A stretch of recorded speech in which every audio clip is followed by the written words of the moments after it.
മഴ തോരും മുന്നേ സീരിയലിന്റെ വരാൻ പോകുന്ന ഒരു അടിപൊളി എപ്പിസോഡിന്റെ സ്റ്റോറിയിലേക്ക് എല്ലാവർക്കും സ്വാഗതം. അങ്ങനെ നമ്മുടെ രേവതി കുട്ടിയുടെ അച്ഛനെയും അമ്മയും അലീനെ കണ്ടുപിടിക്കുന്ന ഒരു അടിപൊളി വരാൻ പോകുന്ന ഒരു എപ്പിസോഡാണ്. അപ്പോൾ എല്ലാരും ഈ ഒരു എപ്പിസോഡ് മുഴുവനായിട്ട് കേട്ടുകൊണ്ട് നിങ്ങളുടെ അഭിപ്രായങ്ങളൊക്കെ ഒന്ന് കമന്റ് ചെയ്യണേ. അങ്ങനെ ഒരു ദിവസം ഓർഫനേജിൽ നിന്നും അലീനയ്ക്ക് ഒരു കോള് വരികയാണ്. അവിടുത്തെ ഒരു കന്യാസ്ത്രീ ആയിരിക്കും അലീനെ വിളിക്കുന്നത്. അലീന മോളെ, ആ പറ സിസ്റ്ററെ, എന്തൊക്കെയുണ്ട് വിശേഷങ്ങൾ? അല്ല മോളെ, നീ ഇവിടെ വന്നിട്ട് ഒരുപാടായില്ലേ, മമ്മിയുടെ കല്ലറയിലേക്കും നീ വരാറില്ലല്ലോ. അപ്പോൾ അലീന പറയുന്നുണ്ട്, അത് പിന്നെ സിസ്റ്ററെ, ഇവിടുത്തെ ഓരോ ജോലി തിരക്കും പ്രശ്നങ്ങളൊക്കെ കൊണ്ടാണ് ഞാൻ വരാത്തത്. എന്തൊക്കെയായാലും മോളെ, ഇത്രയൊക്കെ നോക്കിയതല്ലേ ആ ബ്രിജിത മമ്മി, അവരെ നീ മറന്നുപോയോ? ഏയ് ഒരിക്കലില്ല സിസ്റ്ററെ, മമ്മി എപ്പോഴും എന്റെ കൂടെയുണ്ട്. അവിടെ വരുമ്പോ ഓരോന്നൊക്കെ ഓർക്കുമ്പോൾ എനിക്ക് സങ്കടമാകും. അപ്പൊ ആ ഒരു കന്യാസ്ത്രീ പറയുന്നുണ്ട്, മോൾ എന്തായാലും ഇവിടെ വരെ വരണം. ബ്രിജിത മമ്മി മരിക്കുന്നതിന്റെ മുന്നേ നിന്നെ ഏൽപ്പിക്കാനായിട്ട് ഒരു ബാഗ് എന്റെ കയ്യിൽ തന്നിട്ടുണ്ട്. ഞാൻ ഇതുവരെയായിട്ടും അത് ഓപ്പൺ ആക്കിയിട്ടില്ല. അപ്പോൾ അലീന പറയും, ഞാൻ എന്തായാലും നാളെ വരാം സിസ്റ്ററെ എന്നെല്ലാം പറഞ്ഞുകൊണ്ട് അലീനയുടെ ഫോണ് വെക്കാണ്. അങ്ങനെ അടുത്ത ദിവസം അതിരാവിലെ തന്നെ അലീന ഒരു ഓർഫനേജിലേക്ക് പോകും. അപ്പോൾ ആ ഒരു കന്യാസ്ത്രീ അവളുടെ അവിടുത്തെ വിശേഷങ്ങളെല്ലാം ചോദിച്ച ശേഷം ആ ഒരു ബാഗ് അലീനയെ ഏൽപ്പിക്കാണ്. എന്നിട്ട് അവരകത്തേക്ക് പോയ ശേഷം ആ ഒരു ബാഗ് അലീന അവിടെ വെച്ച് തന്നെ ഓപ്പൺ ആക്കുന്നുണ്ട്. അതിനകത്ത് കുറച്ച് പേപ്പറും കാര്യങ്ങളൊക്കെ ആയിരിക്കും. അങ്ങനെ അലീന ആ ഒരു പേപ്പറുകൾ ഓരോന്നായിട്ട് മറച്ചു നോക്കുന്നുണ്ട്. അലീന ഓർഫനേജിലാക്കിയ വൈജയുടെ അച്ഛൻ കുഞ്ഞിരാമൻ മേനോൻ, അമ്മയുടെ പേര് വൈജയന്തി എന്നും അച്ഛന്റെ പേര് സ്റ്റാൻലി എന്നാണ് അലീനയുടെ പാരന്റ്സിന്റെ സ്ഥാനത്ത് വൈജയുടെ അച്ഛൻ കുഞ്ഞിരാമൻ മേനോൻ കൊടുത്തിട്ടുള്ളത്. ആ ഒരു സത്യം അലീനയ്ക്ക് അറിയുന്നത് കൊണ്ട് തന്നെ അത് കാണുമ്പോ അലീനയ്ക്ക് അവിടെ വലിയ അത്ഭുതമൊന്നും തോന്നില്ല. പിന്നീട് മറ്റു ചില പേപ്പേഴ്സ് ഒക്കെ നോക്കിക്കൊണ്ട് നിൽക്കുമ്പോ രേവതിക്കുട്ടിയുടെ അച്ഛന്റെ അമ്മയുടെ ഡീറ്റെയിൽസ് ഒക്കെ കാണാണ്. രേവതിക്കുട്ടിയുടെ അച്ഛന്റെ അമ്മയുടെയും ഡീറ്റെയിൽസ് ഒക്കെ ആ പേപ്പറിൽ കാണും. രേവതിക്കുട്ടിയുടെ അമ്മയെ കുറിച്ച് ആദ്യമേ തന്നെ ഇവർക്ക് നന്നായിട്ട് അറിയാം. രേവതിക്കുട്ടിയുടെ അമ്മ മരിക്കുന്നതിന്റെ മുന്നേ രേവതിക്കുട്ടിയെ വന്ന് കാണാറുണ്ടായിരുന്നു. നിവർത്തികേട് കൊണ്ടാണ് ആ സ്ത്രീക്ക് അവളെ അവിടെ ഓർഫനേജിൽ ആക്കേണ്ടി വന്നത്. അങ്ങനെ രേവതിക്കുട്ടിയുടെ അച്ഛന്റെ ഡീറ്റെയിൽസ് നോക്കാണ് അലീന. കൈതക്കൽ ശിവശങ്കരൻ എന്നൊരു അഡ്രസ്സ് കണ്ടതും ഇത് ഞാൻ എവിടെയോ കേട്ടിട്ടുണ്ടല്ലോ എന്ന് അലീനയ്ക്ക് തോന്നുന്നുണ്ട്. അങ്ങനെ രേവതിക്കുട്ടിയുടെ ഒരു ഫയലിലെ ഓരോ പേജുകളായിട്ട് മറിച്ചു നോക്കുമ്പോ മനുവിന്റെ അച്ഛന്റെ ഫോട്ടോ കാണും. ഇത് കണ്ടതും അലീന ആകെ ഞെട്ടിധരിച്ച് നിൽക്കാണ്. അപ്പൊ മനുവേന്റെ അച്ഛനാണോ രേവതിക്കുട്ടിയുടെ അച്ഛൻ? അതെങ്ങനെ ശരിയാകും എന്നൊക്കെ പറഞ്ഞ് അലീന ഒരു ഫോട്ടോയുടെ ബാക്ക് വശം നോക്കുമ്പോൾ അതിന് പുറത്ത് രേവതിക്കുട്ടിയുടെ അമ്മ കുറച്ച് കാര്യങ്ങളെല്ലാം എഴുതി വെച്ചിട്ടുണ്ടാകും. മോളെ രേവതികുട്ടി, നീ അമ്മയോട് ക്ഷമിക്കണം. അമ്മയുടെ നിവൃത്തികേട് കൊണ്ടാണ് മോളെ ഞാൻ അനാഥാലയത്തിലാക്കിയത്. മോളുടെ അച്ഛൻ എന്നെ ചതിക്കായിരുന്നു, വിവാഹം കഴിഞ്ഞിട്ടില്ലെന്നൊക്കെ പറഞ്ഞ് അയാൾ എന്നെ പ്രണയിച്ചു. പണക്കാരനായിട്ടുള്ള അയാളുടെ സ്നേഹത്തിൽ അമ്മ വീണു പോയതാണ് മോളെ. മോൾ ഒരിക്കലും അമ്മയെ വെറുക്കരുത്. അമ്മയ്ക്ക് നിന്നെ വളർത്താനുള്ള സാമ്പത്തിക സ്ഥിതി ഇല്ലാത്തത് കൊണ്ടാണ് ഞാൻ നിന്നെ അവിടെ ആക്കിയത്. അയാൾ ഒരിക്കലും നമ്മളെ സ്നേഹിച്ചിട്ടില്ല. ഞാൻ ഗർഭിണി ആയതോടുകൂടി അയാൾ എന്നെ ഉപേക്ഷിച്ചു. എന്തായാലും നീ ഈ കത്ത് വായിക്കുമ്പോൾ അമ്മ ജീവനോടെ ഉണ്ടാവില്ല. ഞാനെല്ലാം തീരുമാനിച്ച മോളെ, നിനക്ക് നല്ലതേ വരികയുള്ളൂ എന്നെല്ലാം പറഞ്ഞുകൊണ്ട് രേവതിക്കുട്ടിയുടെ അമ്മയുടെ കുറിപ്പുകളെല്ലാം വായിക്കുമ്പോൾ അലീനയുടെ പൊട്ടി കരയുന്നുണ്ട്. എന്തിനാണ് മനുവേണ്ട അച്ഛൻ ആ ഒരു പാവം സ്ത്രീയെ ചതിച്ചത്? എന്തായാലും ഈ വിവരങ്ങൾ മൊത്തം മനുവേണ്ണ അറിയിക്കണം എന്നൊക്കെ അലീന പറയാണ്. അങ്ങനെ അലീന ആദ്യം പോകുന്നത് രേവതിക്കുട്ടി നിൽക്കുന്ന മാമച്ചന്റെയും ഗ്രേസാമ്മയുടെയും വീട്ടിലേക്കാണ്. അലീനെ കണ്ട് രേവതിക്കുട്ടി ഓടി വരുന്നുണ്ട്. ചേച്ചി, ചേച്ചി എന്നൊരു മുന്നറിയിപ്പും കൂടാതെ അതെന്താടി മോളെ, നിന്നെ കാണണമെങ്കിൽ എനിക്ക് അപ്പോയിന്റ്മെന്റ് എടുക്കണോ? ഏയ് അതൊന്നും വേണ്ട ചേച്ചി, അകത്തേക്ക് വാ എന്നെല്ലാം പറഞ്ഞുകൊണ്ട് രേവതിക്കുട്ടി അലീനെ അകത്തേക്ക് കൊണ്ടുപോകാണ്. എവിടെടി മോളെ മാമച്ചനങ്ങളും ഗ്രേസാമാന്റിയും? ഹോ, അവരെവിടെ ഇല്ല ചേച്ചി, അവരേതോ ബന്ധുവിന്റെ വീട്ടിലേക്ക് പോയതാണ്. വൈകുന്നേരാകും തിരിച്ചു വരാനായിട്ട്. ചേച്ചി എന്തായാലും ഇരിക്കും, ഞാൻ ചായ എടുക്കാം. അപ്പൊ അലീന പറയും, ഏയ് അതൊന്നും വേണ്ട മോളെ, ഞാൻ ഇന്ന് ഓർഫനേജിൽ പോയിരുന്നു. അവിടെ സിസ്റ്റർ വിളിച്ച് എന്നോട് വരാനായിട്ട് പറഞ്ഞു.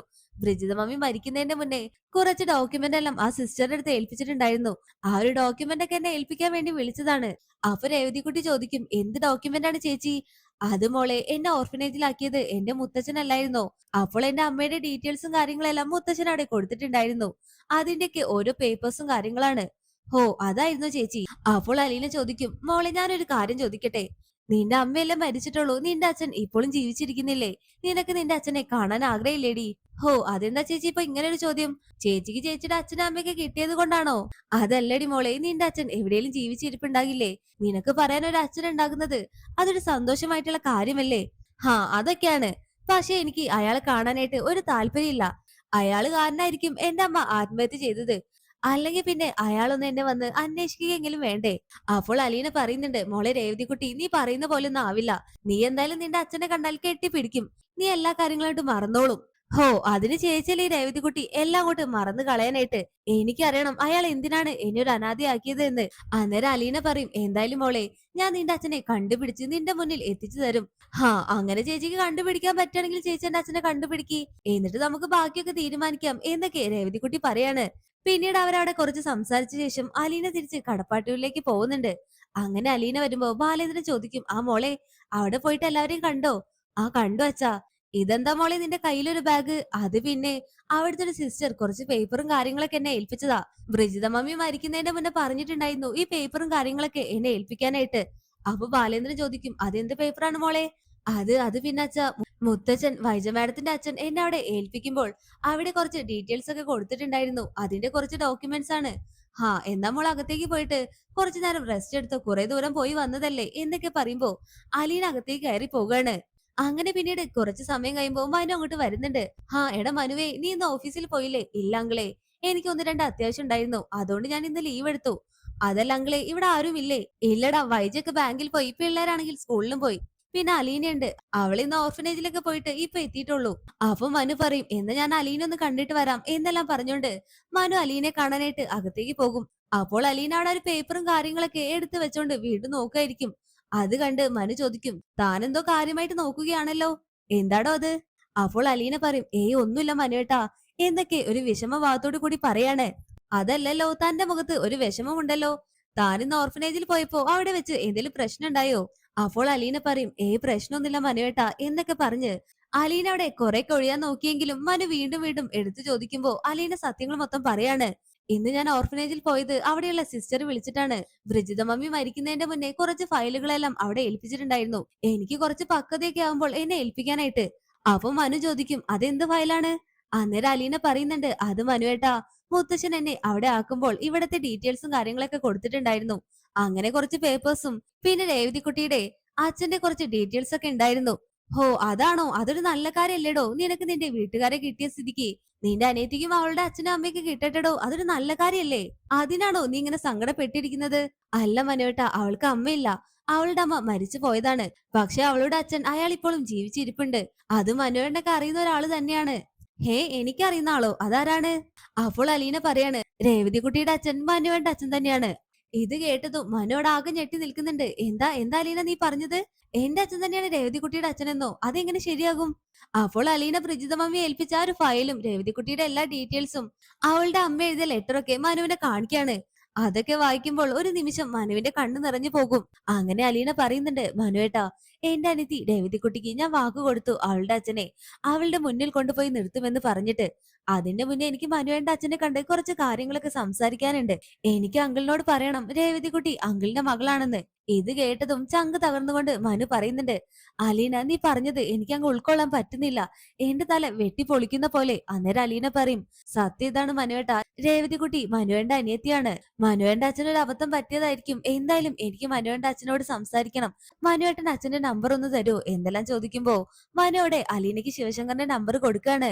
അങ്ങനെ അലീന നമ്പറിലേക്ക് വിളിക്കും. ഫോൺ റിങ് ചെയ്യുന്നത് കണ്ട് ശിവശങ്കർ അറ്റൻഡ് ചെയ്യാൻ തുടങ്ങുമ്പോൾ അതൊരു റോങ് നമ്പർ ആയിരിക്കും. ഇതേതാ ഒരു അറിയാത്ത നമ്പർ, ഇത് ആരായിരിക്കും എന്നൊക്കെ മനസ്സിൽ ഇങ്ങനെ പറഞ്ഞുകൊണ്ടാണ് ശിവശങ്കർ ഇങ്ങനെ ഫോൺ എടുക്കുന്നത്. അങ്ങനെ ശിവശങ്കർ ചോദിക്കും, ഹലോ, ആരാ? അന്നേരം അലീന പറയുന്നുണ്ട്, ഞാനാണ് അങ്കിളെ, അലീന. മോളെ, ഇത് നിന്റെ നമ്പർ ആയിരുന്നോ? നീ എന്താ മോളെ വിളിച്ചേ? അതൊക്കെ പറയാം, എനിക്ക് അങ്കിളിനെ അർജന്റായിട്ടൊന്ന് കാണണം, ഇന്ന സ്ഥലത്ത് അങ്കിള് വരണം എന്നൊക്കെ പറയുമ്പോ ശിവശങ്കർ അവിടെ വരാന്ന് സമ്മതിക്കാണ്. അങ്ങനെ അലീന പറഞ്ഞ സ്ഥലത്ത് ശിവശങ്കർ എത്തും. അലീന ശിവശങ്കറിനെ കാണാതെ മനു അവിടെ ഡ്രോപ്പ് ചെയ്ത് കൊടുത്ത് പോകുന്നുണ്ട്. എന്നിട്ട് അലീന ചോദിക്കുന്നുണ്ട്, അങ്കിളിനെ ലക്ഷ്മി എന്ന സ്ത്രീയെ അറിയോ എന്ന് ചോദിക്കുമ്പോ ശിവശങ്കർ അവിടെ ആകെ ഞെട്ടി നിൽക്കും. എന്താ, ലക്ഷ്മിയെയോ? ഇല്ല, എനിക്കറിയില്ല. അങ്കിൾ എന്നോട് ഒന്നും മറച്ചു വെക്കണ്ട. എല്ലാ കാര്യങ്ങളും അറിഞ്ഞിട്ട് തന്നെയാണ് ഞാൻ അങ്കിളിനോട് ചോദിക്കുന്നത്. ലക്ഷ്മി എന്ന് പറയുന്ന സ്ത്രീയുമായിട്ട് പ്രണയത്തിലായതും ആ ഒരു സ്ത്രീയിൽ അങ്കിളിനൊരു കുഞ്ഞ് ജനിച്ചതുൾപ്പെടെ എല്ലാ കാര്യങ്ങളും ഞാൻ അറിഞ്ഞിട്ടുണ്ട്. ഇത് കേട്ടതും കണ്ണും തള്ളി ആകെ ഞെട്ടലോട് കൂടി ശിവശങ്കർ നിക്കാണ്. അത് പിന്നെ മോളെ, എനിക്കൊരു അബദ്ധം പറ്റിപ്പോയതാ. മോളിത് ആരോടും പറയരുത്. എന്റെ മക്കളും ഭാര്യ അറിഞ്ഞു കഴിഞ്ഞാൽ എനിക്ക് അവരുടെ മുഖത്ത് പോലും നോക്കാൻ പറ്റില്ല. അപ്പോൾ അലീന പറയും, എന്നാലും ആ പാവം സ്ത്രീയെ എന്തിനാണ് ചതിച്ചത്? അന്ന് ചതിച്ചത് ആ സ്ത്രീയെ മാത്രല്ല, അങ്കിളുടെ മകളെ കൂടിയാണ്. എന്താ നീ പറഞ്ഞത്? മകളെയോ? ഏത് മകളെ? അതെ ലക്ഷ്മി എന്ന് പറയുന്ന ആ ഒരു സ്ത്രീയിൽ അങ്കിളിനൊരു പെൺകുഞ്ഞ് ജനിച്ചിട്ടുണ്ടായിരുന്നു. ആ കുഞ്ഞിനെ നശിപ്പിക്കാൻ നോക്കിയെങ്കിലും ആ ഒരു സ്ത്രീ ആ കുഞ്ഞിനെ പ്രസവിച്ചു. ആ കുഞ്ഞിന്റെ കാര്യം പറയാൻ വേണ്ടിയാണ് ഞാനിപ്പോ അങ്കിളിനെ കാണണമെന്ന് പറഞ്ഞത് എന്നെല്ലാം പറഞ്ഞുകൊണ്ട് ബ്രിജിത മമ്മി എടുത്തു വെച്ച ആ ഒരു ഫയലും എല്ലാ കാര്യങ്ങളും ലക്ഷ്മിയുടെ ആ ഒരു കുറിപ്പ് ഉൾപ്പെടെ എല്ലാ കാര്യങ്ങളും ശിവശങ്കറിന് കൊടുക്കാണ് അലീന. അതെ അങ്കിളെ, രേവതികുട്ടി അങ്കിളിന്റെ മകളാണ്. അങ്കിളിന് ലക്ഷ്മിയിൽ ജനിച്ച കുഞ്ഞ്. ആ കുഞ്ഞിനെ അവർക്ക് നോക്കാൻ സാമ്പത്തിക സ്ഥിതി ഇല്ലാത്തത് കൊണ്ടാണ് അന്ന് ബ്രിജിത മമ്മിയെ ഏൽപ്പിച്ച ശേഷം ആ ഒരു സ്ത്രീ ആത്മഹത്യ ചെയ്തത്. എന്താ ലക്ഷ്മി ആത്മഹത്യ ചെയ്തെന്നോ എന്ന് ശിവശങ്കർ ചോദിക്കുമ്പോ, അതെ അങ്കിളെ, രേവതികുട്ടിയുടെ അമ്മ ആത്മഹത്യ ചെയ്തു. ഇതൊക്കെ കേൾക്കുമ്പോ ഒരു നിമിഷം ശിവശങ്കറിന്റെ കണ്ണ് നിറയുന്നുണ്ട്. എന്നിട്ട് ശിവശങ്കർ പറയും, ഒന്നും മനഃപൂർവ്വമല്ല മോളെ, എനിക്കൊരു അബദ്ധം പറ്റിപ്പോയി. എനിക്ക് അവളെ സ്വീകരിക്കാൻ പറ്റില്ലായിരുന്നു. കമലയുടെ സ്വഭാവം നിനക്ക് അറിയാവുന്നതല്ലേ. അവളെങ്ങാനും ഇത് അറിഞ്ഞു കഴിഞ്ഞാൽ അവള് പിന്നെ ലക്ഷ്മിയെ ഇല്ലാതാക്കും. അവൾ അടങ്ങിയിരിക്കില്ലായിരുന്നു. അതുകൊണ്ടാണ് എനിക്ക് ലക്ഷ്മിയെ ഉപേക്ഷിക്കേണ്ടി വന്നത്. പക്ഷെ അലീന മോളെ, ആ ഒരു കുഞ്ഞ് ജീവനോടുണ്ടെന്ന് ഞാൻ ഒരിക്കൽ പോലും വിചാരിച്ചിട്ടില്ല. എനിക്ക് ഇപ്പൊ കാണണം രേവതികുട്ടിയെ എന്നെല്ലാം പറയുമ്പോ അലീന രേവതികുട്ടിയുടെ എല്ലാ ഡീറ്റെയിൽസും പറഞ്ഞു കൊടുക്കാണ്. അവള് മാമച്ചനങ്കിളിന്റെയും ഗ്രേസാമാന്റിയുടെയും വീട്ടിൽ ഒരു സെർവന്റ് ആയിട്ടാണ് നിൽക്കുന്നതെങ്കിലും അവരവളെ മകളെ പോലെയാണ് കാണുന്നത്.